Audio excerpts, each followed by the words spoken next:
Last month, I made a series of 6 videos looking at Lobar Bill, Christian apologist ordinaire William Lane Craig, defending genocide. Let's stop there for a minute and think about that idea. Bill is a defender of genocide, of the command God gave to the Israelites to leave alive nothing that breathes among the Amorites, Canaanites, Perizzites, Hivites, and Jebusites. Genocide. But not just genocide. Genocide in the name of God. I ended that video with this: Christianity is a crime against humanity. That's it. That was never intended to be a provocative tagline to the series.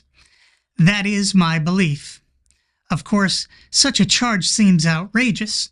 In the West, particularly here in America, we swim in the propaganda of Christians who speak only of Christianity's goodness, even going so far as to suggest that you can't be a good person without Christianity, without Jesus and His amazing grace. Many find this idea compelling, but for those of us who've actually cracked open our Bibles and considered its contents, there's another story to be told. Christians will talk about the value and dignity of human life. They'll even tell you that we are uniquely made in God's image.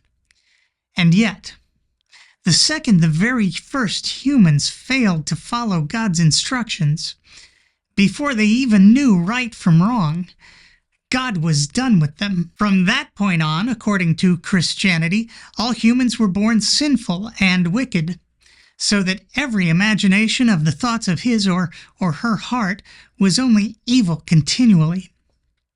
God sat back and watched this evil, neither stopping it nor instructing his creation on how to behave properly, for hundreds and hundreds and hundreds and hundreds of years. Fed up, God finally decided he needed a do-over, killing all of the humans save 8, as well as the vast majority of animals who clearly deserve to die by drowning rather than poofing. This changed everything. No, wait, it changed absolutely nothing. After the flood, God said, "Never again will I curse the ground because of humans," even though every inclination of the human heart is evil from childhood. Dignity and value? Yeah, not so much. And that lack of dignity and value gets a whole lot worse if you were not sporting the preferred genitalia. Without a penis, you could be sold as a child into slavery. If God's people came to your town and village and wiped out the entire population so that they could steal the land, it is all about the land. You could be taken as booty if you're an attractive young woman who has not been with a man. And yes, I was going for the double entendre there. You will be spared and soon become the sex slave of one of the men who murdered your people, perhaps your particular family, as instructed by God. If you were a young girl who enjoyed frolicking and outdoor activities, if you played a little rough or perhaps enjoyed riding horses and during these activities broke your hymen, there's a good chance that later down the road on your wedding night, most likely, your new husband would suspect that he'd been duped and was getting a lot less than he'd been promised, at which point you'd be brought to the door of your father's home and stoned to death, as instructed by God. Of course, there were some men who had it bad as well.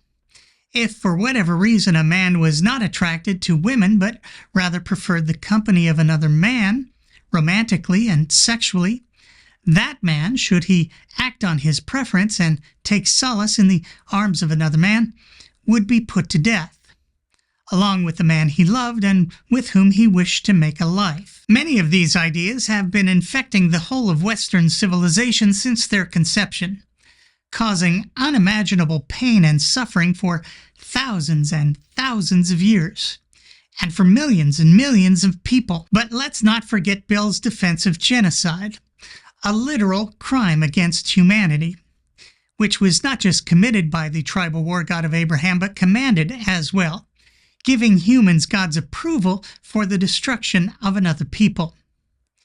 Bill's mind is so thoroughly polluted by this nonsense that despite the story's obvious fabrication, he'll still defend it tooth and nail. That's still not the worst of it, though. According to Christianity, you and I and everyone we know, however well we've lived our lives, however well we've cared for others and minimized the harm we've done to the sentient creatures around us, we all deserve an unending afterlife of torture for time and all eternity, just by being born into this world over which we had absolutely no choice. In all fairness, there is a remedy. We can believe in the torturer Jesus and his Father. Unless we can't. None of us get to choose what we believe, what we find compelling. If you're lucky enough to find yourself among the credulous, well, praise the Lord. On the other hand, I'll continue to make the case that Christianity's view of our species, its lowly opinion of us all, and the idea that simply being born makes us worthy of eternal torment is a crime against humanity. Once again, I'm me.